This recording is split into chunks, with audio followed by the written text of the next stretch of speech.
Hi guys, welcome to another episode of Reviews and Previews. We're back after another pretty good week in the Premier League, I should say so myself. Only 11 games, but there was a few good ones, including the two Newcastle and Arsenal games. We'll get straight into it though. Arsenal with a big 3-1 win over the new Banter FC, Man United. Bukayo Saka, the penalty merchant, as someone liking to call him now. 2 pens in a row now with a goal. Tavares is the opener, then good old Sue got one back for old Manchester.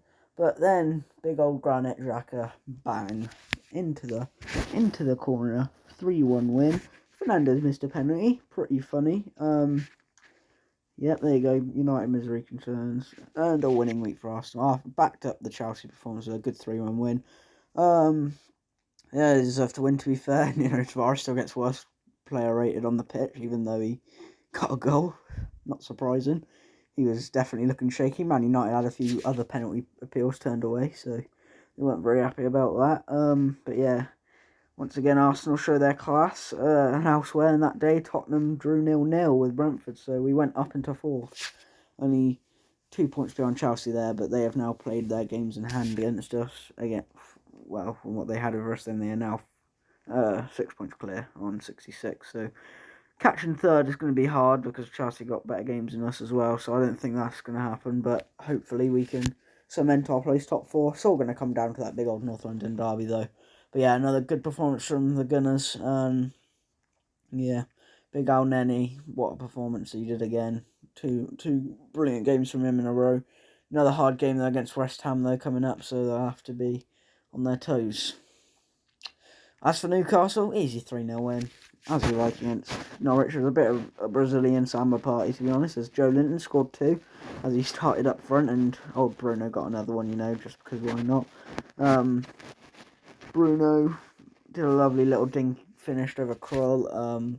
Newcastle were dominant, they deserved to win, and yeah, they were well above Norwich's levels. Yeah, it's just a feel-good factor for the Toon Army at the minute. We made loads of changes, to be fair, as well. The likes of Shaw didn't play, he was on the bench. Shelby got a rest. I think Longstaff played and did alright and came in for him. Even Wood got a rest, to be fair. Miron got a rest. St. Maximin still played pretty much the whole game yet.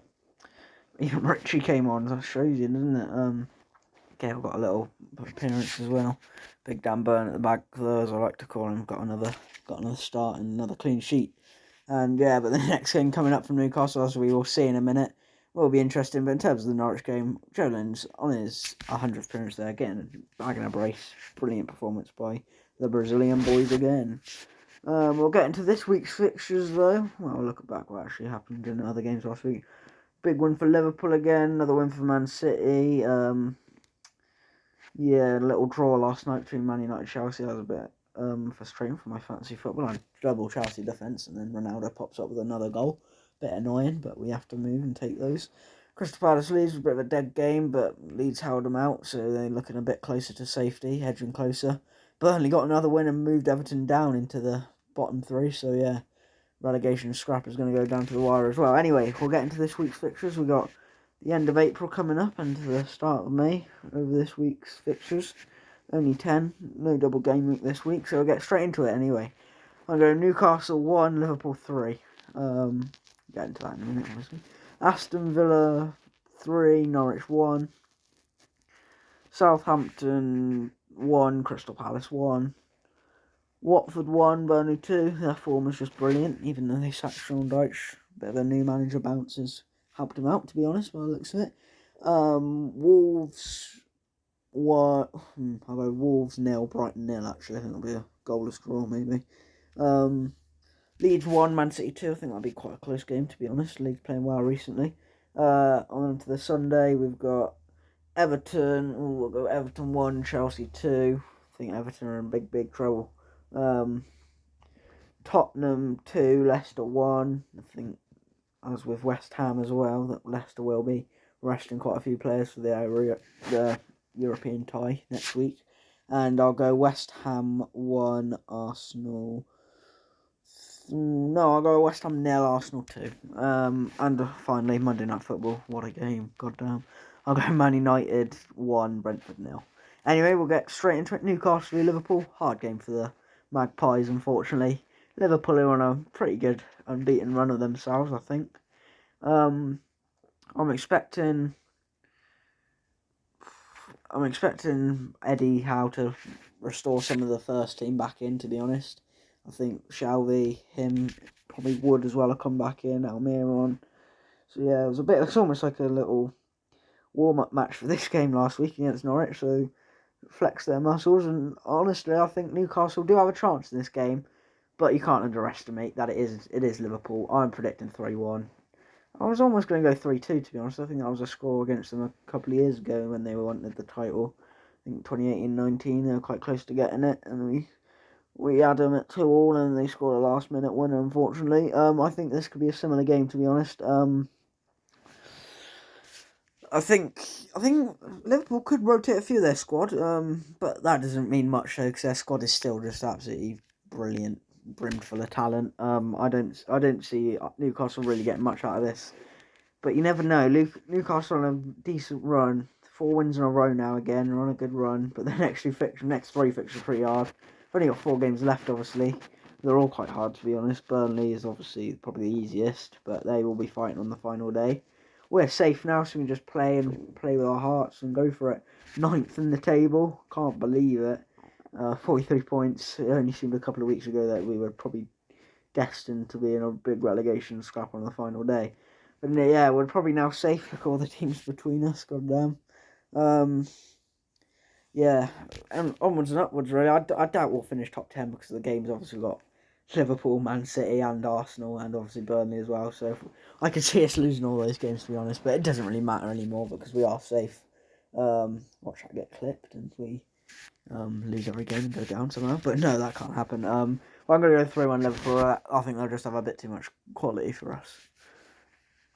Anyway, on to Arsenal for the Sunday. West Ham Arsenal. There's Mikel. Oh, God. That's a bit of a weird picture. Yeah, West Ham are struggling. Oh, they lost last night in the Europa League semi-final, so they are facing an uphill task. They got the second leg of that on Thursday, so they will rest, I reckon, a few of their players. I reckon, obviously, Craig Dawson's not there because his red card last week against Chelsea when they lost 1-0 right at the end. That was a bit unfortunate. Tomiyasu, will he start again? Well, he's not starting again. Well, start again this season is more like. I think he's got to get back in time. Got to get him back up to fitness for the Tottenham game, to be honest. So I probably wouldn't play him this game because of quite a big hard away match. I'd probably play him next week though against Leeds if all's good. Obviously, Nketiah starting up front again, could he? But yeah, I would expect Arsenal to get the win here because they're on a run of 2 games in a row. They've got really big wins away from home against Chelsea and obviously at home against Man United. I'd honestly, start the same team. Xhaka, Elneny. I was calling for Elneny to start. I like most Arsenal fans, I think. I think Lokonga, he's a good player, but he's just not quite up to the standards yet. I think he needs a bit of time for him to fully develop as a Prem player. But yeah, Elneny is always reliable, and even though he thinks it, in every summer it looks like he might leave, but he always stays. And it's good because he's good cover in midfield, and he's always reliable. But yeah, West Ham struggling with centre backs, and I think they will rest most of their forwards. So yeah, I think this should be a win for Arsenal. I'm going to go 2-0. I think it'll be hard still. West Ham have got good defensive shape, obviously, and they play well. They play their game. I could still see them scoring, but I'm going to go 2-0. Anyway, we'll get into the top scorers quickly. End off the video here. Salah is pulled clear again. 22. Ahead of Son and Ronaldo. Ronaldo somehow got into second. It seems like he's had a pretty bad season, but he's on 17 goals now, so there you go. That just says it all. Saka up to 11 with his little pens in the last week or so. Smith thrown into double figures as well. It's pretty good for him. No Newcastle players, Oh, we didn't talk about that. But, I mean, the thing is, I saw on FIFA that Lacazette's been added for the community team of the season. He scored 4 goals all season. He's done absolutely nothing. And then Bruno Guimaraes has scored 4 goals in 5 games. So how has he not even been nominated? It's a bit mad. Eddie Howe for Manager of the Year, in my opinion, as well. So assists as well, Liverpool lot. Still way clear on that. We'll get into the table quickly. Man City and Liverpool, as always, final out for the title. 5 games left. The running is looking pretty interesting and juicy. So yeah, it could be a interesting last couple of games coming up. Mid-table now, Newcastle, nothing to worry about. Not a lot to play for other than a few big games against big teams. They could maybe cause a little upset. They could have a good say in the title race. You never know. Man United only got 3 games left. So yeah, they've not got a lot of things to do. That club is a mess at the minute, fair play. Norwich and Watford are probably down now. Everton are in big trouble. Leeds are trying to pull away, but they've got some hard games to come. I think Burnley are probably going to make it out, to be honest. I think they've got pretty good fixtures left, as well as Everton. Everton going down, it would be the shock of the season, in my opinion.